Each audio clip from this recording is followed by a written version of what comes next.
Hello, this is Ali John Chaudhry, psychotherapist, and this is my third video on sibling estrangement.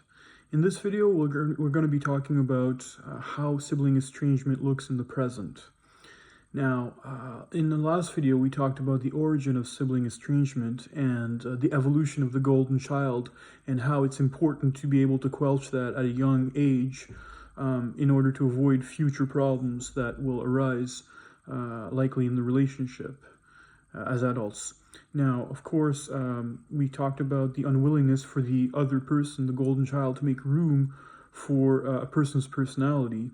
And let's look at what that can look like potentially now in the present.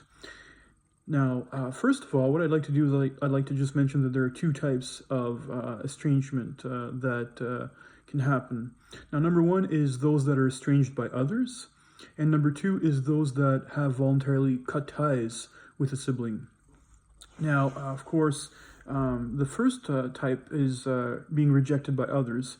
Now, it can be that a family has learned to turn a blind eye towards the scapegoating, in that the sibling, that's the golden child, will likely feel threatened by you in that way, and or worse, what ends up happening is that the family will actually participate actively in alienating or talking down to the family member.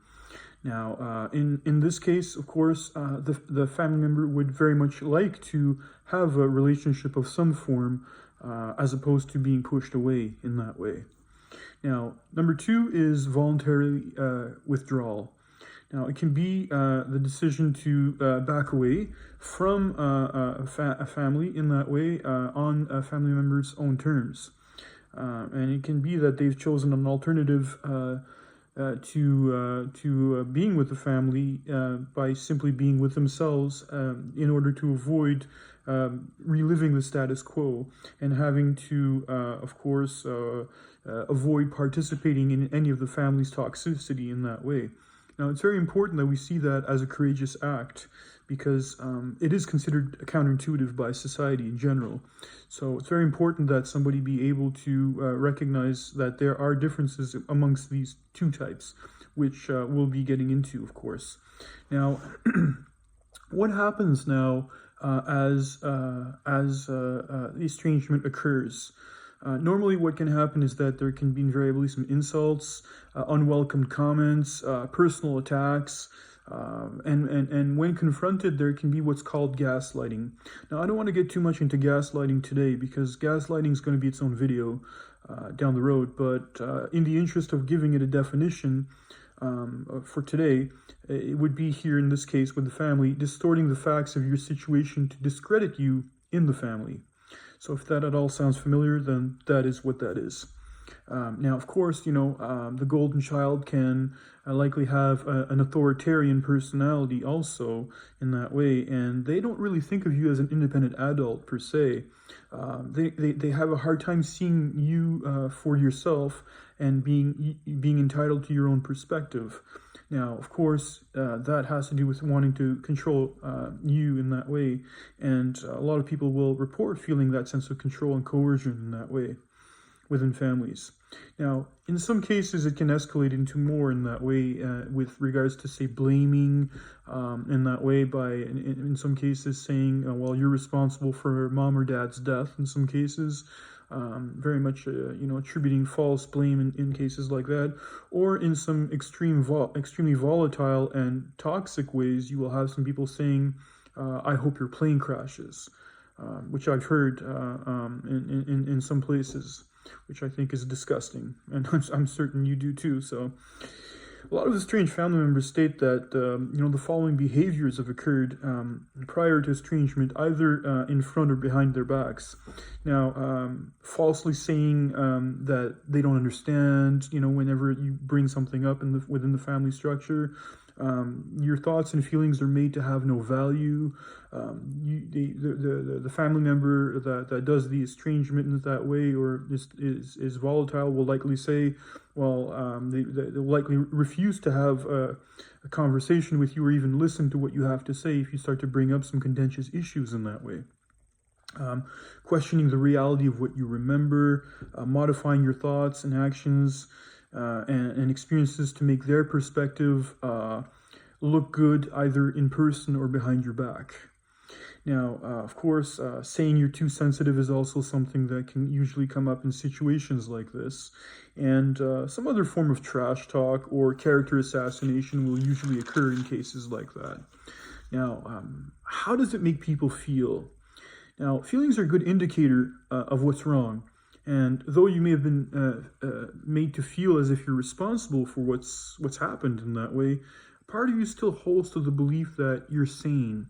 And if you've been going through this pattern, day in and day out over a span of years, that little intuition will likely be squashed, will likely be crushed. So it's very important. This is one of the first things I really want to say to people is that you're not insane. I'll repeat it a second time. You are not insane. You may feel as if there's a tug of war in between, between what you perceive as being true and questioning if what your family members have said about you in that way, if that's actually true or if that's actually who you are. The important thing is to let that intuitive feeling that you have inside of yourself germinate in that way. So that way, when you're allowing for that to manifest within you, you're making room for your personality. And we'll get into some of those strategies, in the next video, as we move forward. But I just wanted to say that this is a very important quality to remember. Now, coming back to the question, as in how it makes people feel when estrangement occurs, for the person being estranged, there can be second guessing, there can be feelings of isolation, there can be feelings of sadness, especially at not having the ideal family in that way. It can be a form of grief unto itself.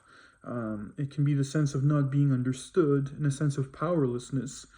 And also the sense of wanting more, knowing that you're capable of more, but not being able to, and sometimes just feeling the brakes on that, which can really get people, mixed up in some ways with their own feelings and experience all sorts of different adversities because of that. And sometimes that can manifest through anxiety, depression in some ways, in extreme cases. But, it's important to realize that there can be a variety in color and just a huge amount of different emotions that can occur.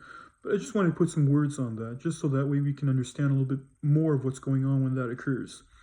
Now, for the family member that's choosing to estrange themselves in that way, voluntarily, there can be a sense of empowerment in that way. And that's very important to feel a sense of empowerment, knowing that you've chosen to not participate in that toxicity anymore.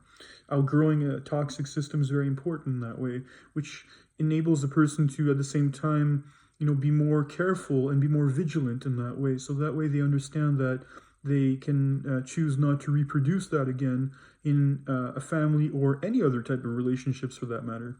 There can be a sense of loneliness and grief also, as we said earlier. So these are the type of feelings that can come up in these type of situations. And this is why it can create problems if those feelings are not dealt with in a healthy way. So this might all sound familiar to you, and because you've experienced it yourself. But I think for a great number of people in society, there hasn't been really some specific words attributed to a sibling estrangement as much. Now, it is coming out a little bit more, thankfully, but there needs to be more attention put onto this. And my hope is that this video has done that today for you and perhaps for other people that need to recognize these patterns. Now, if you like my videos, please feel free to subscribe to my channel on YouTube or watch the other videos if you like. I will be producing more videos into the future. You're more than welcome to leave comments either on my YouTube page or my Facebook page if you like. And at the same time, I want to say my fourth video will be about solutions, strategies, what we can do now that sibling estrangement occurs. And I think that's a very important question to talk about in my next video. So I look forward to seeing you again. My name is Ali John Chaudhry, psychotherapist, and we'll talk soon. Thanks. Bye-bye.